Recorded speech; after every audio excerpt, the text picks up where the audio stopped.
ஒரு பேசியின் மகன் என்னிடத்திலே பேசி எதிர்த்து பேசுவதற்கு தகுதி இல்லாதவன் வேலை செய்யக்கூடியவன். நீ ஒரு ஆண்மகனா? உன் முகத்தில் இருப்பது மீசையா? உன் கையில் இருப்பது வில்லா? என் முகத்தில்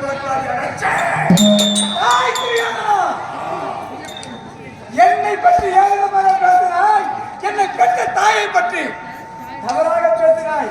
அதை எல்லாத்தையும் பொறுத்து, ஆனால் என் கையில இருக்கிற இந்த சிவதனத்தின் வில்லை பார்த்து ஏகமாக பேசுகிறாயே. இப்பொழுது நிச்சயமாக இந்த பரந்தாமன் பாராப்போர் நடந்தே தீரும். அப்படி பாராப்போர் நடந்தால் உன் சாமியாராக இருந்து என் கையால் ஆயுதத்தை ஏந்தினால் என் பிள்ளைகளுக்கு பாண்டவர்கள் நிச்சயமாக மாண்டிக் கொள்கிறார்கள். அதனால் இனிமேல்